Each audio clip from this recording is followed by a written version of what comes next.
Hello beginner dragons, this is Mr. Van, and today is going to be the end of the third week, which is going to lead us into our stripe test of the week. Of the month. So that's going to be next week. Next week we are going to have a Thursday video, which is going to be a stripe test, which means that you guys have to be able to know what you are supposed to know. So that's our I don't want trouble and our form. Also, you must know your physical and mental goal, which is speed and the student creed. So speed being reaction speed, explosive speed, and illusion of speed, and the student creed being the student creed. So I'm going to really quickly review all three of the speed types and also all three of the student creed. So first, the three speed types. So first, reaction speed. If you guys don't know what a reaction is basically something that happens after another thing happens. So let's say you shake a soda can or shake a unopened soda bottle. If you open it, the reaction is going to be what the can does, which is fizz up and blow soda everywhere. So that's a reaction. A reaction for you guys is something like if someone puts their hand up in front of you, you're gonna give them a high five or something like that. So basically a reaction is what you do after something happens. Reaction speed is how fast you do it. So if you have someone give you a high five and they do it really slow, that's a really slow reaction speed. If a stopping guard tells you to stop and you stop before the cars come at you, then that's a fast reaction speed. So most times rather than not, you will want to have a fast reaction speed. So you want to be able to react really quickly. So if someone drops something, you want to be able to react and catch the thing that was dropped. If a stopping guard tells you to stop, you want to be able to stop. If you're crossing the street and there's a red light, you want to be able to stop, stuff like that. That's reaction speed. Basically, how fast are you reacting? Now, explosive speed. Explosive speed is not how fast an explosive is. Explosive speed is referring to how fast an explosion happens. So basically, if you imagine an explosion, it doesn't blow up and then you see the explosion. No, it blows up and you see it at the same time. So that's how fast it begins. If let's say you're playing a game and there's a bomb in the game, or there's a movie and there's a bomb in the movie. So the bomb, when it detonates, it doesn't take a long time, it just blows up, right? So that's how fast it begins. So once that explosion begins, it goes really fast. Same thing with you guys. When you're doing a race or something, you want to be able to start really fast. That's what explosive speed is. Starting really fast. Well, explosive speed is how fast you start. Explosive speed that is fast is starting really fast. And the opposite would be explosive speed that is slow, which is starting really slow. You want to have fast explosive speed when you're in a race so that you can explode off of the beginning and then you can go and run really fast from there. Now, the third one isn't really how fast you are, it's how fast you look. So if you've seen any movies or if you've seen any tournaments or anything of fighting, then you will see a lot of fighters bouncing on their toes like this. This isn't because they want to bounce or because they're really hyper or something like that.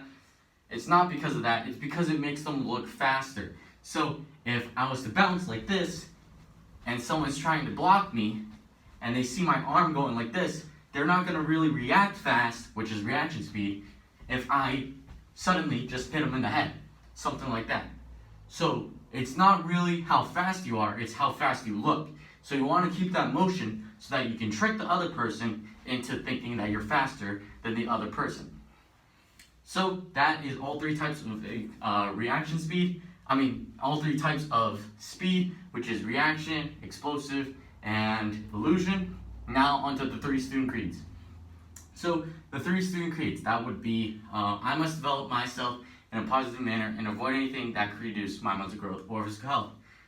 That basically is saying I want to be able to grow myself so that everything that comes to me doesn't hurt me in any way. So it doesn't want to hurt me mentally, it doesn't hurt me physically. I want to always grow instead of get hurt and shrink. That's basically what that's saying.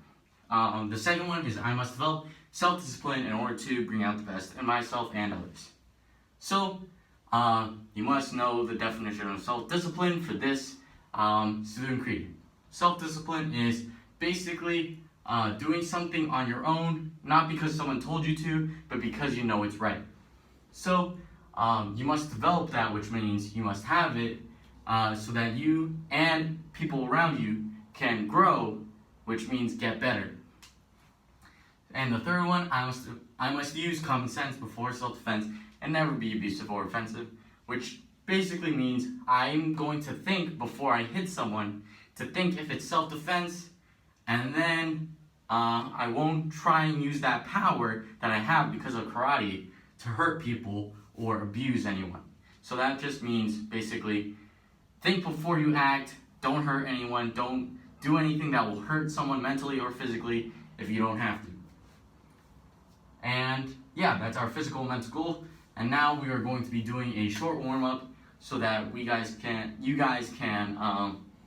really just be ready for your I don't like trouble. I'm not sure if we went into too much depth in the past couple weeks, but I'm gonna try and just do the whole thing for this week, and hopefully you guys know this by now. If not, I'm completely sorry, that's probably my fault.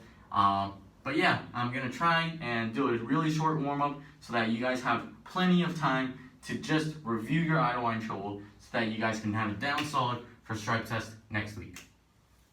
So for our warm-up, we are basically just gonna do a push-up warm-up. So I know push-ups are really boring sometimes, but this push-up, like push-ups in general actually, really are going to help you with your techniques. So whether that's a palm strike, a punch, elbows, stuff like that, you will have push-ups that will be able to help you guys in getting that muscle memory of what's supposed to be hitting. So a palm strike, you're hitting with the palm, so you want to have your palm on the ground when you're doing a palm push-up so that you have that muscle memory of, oh, that feels normal, that's kind of like a push-up, so I want to just be able to hit just like a push-up. We're kind of doing that same thing, but with tiger claws. So tiger claw, you're hitting with the palm of your hand, and then you're scratching down. Same thing with that push-up. You want to be able to push up and have that palm hit. So basically what you're doing is you're going to do anything that you want for, let's say 10 cycles. So let's say you want to do front kicks. So you do 10 front kicks. 1, 2, 3, 4, 5, 6, 7, 8, 9, and 10. You can do that all on one leg, you can do it on both legs, you can do it on the other leg, doesn't matter. Same thing with anything else. If you want to do punches, 1, 2, 3, 4, 5, 6, 7, 8, 9, 10, and then if you guys want, you can do 1, 2, 3, 4, 5, 6, 7, 8, 9, 10, things like that, and then you guys do 10 push-ups. So 10 push-ups, 1, 2, 3, 4, 5, 6, 7, 8, 9, 10. Then you get back up, then you do 10 more of whatever you want. So if you want you can do 10 punches on the other hand, you can do 10 front kicks on the other leg, whatever you want, and you do that until you're a little sweaty. Not drenched in sweat or anything like that. I want you just to be able to say, man, it's getting hot in this room. I'm kind of breathing a little heavy too. Now we can just move on. That's basically what I want you guys to do. So once you guys got that, I want you guys to basically have as much space as you want so that you guys can practice your idle line trouble. Because I know we haven't had a lot of practice on our idle line trouble, especially because last week I don't think I did anything on our idle line trouble. I might have just forgot or something like that. But I want you guys to be able to have a ton of time to practice your idle line trouble. So first, let's just review what your idle line trouble is. So idle line trouble, you get into that guard stance, so your left foot is in the front, like this. Get into your guard stance, hands up block, tiger claw, in block, tiger claw, out block, tiger claw. That's basically all you need to know for right now. So you get into that guard stance, you did that out block, same thing. Make sure that you have that roof over your head, tiger claw, in block, tiger claw, out block, tiger claw. Really easy stuff. What I want you guys to do is I want you to practice that up block, in block, out block.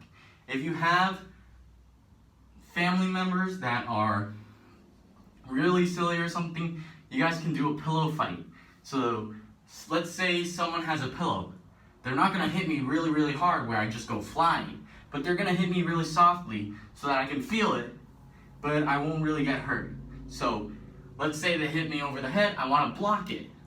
They come over here, I want to block it. Over there, I want to block it. Same stuff. You're just blocking the pillow, and they don't have to be in that order. Let's say they want to hit me over here first, block it. Then they hit me over there, block it. Then they hit me up here, block it. Or they hit me up here, block it. And then over there, block it. Whatever you want. You can practice that as many times as you want. It doesn't matter what direction they're coming from, you just want to block there. And then, if you want to take the pillow and switch turns or something, you can do an up block and then take it with the tiger claw. So they're hitting me up top, I block it, and then I grab it out of their hands, so then I can take the pillow and hit them with the pillow, and they have to block it or they have to take it from me. So that's basically all the techniques that you need to work on. Make sure that you're actually practicing them though, because I know this hasn't been a month where I get to see you guys a lot, so I want you guys to be able to do this really comfortably so that on strike test you don't have to watch me over and over until you actually say, now I understand, I can do it on my own now.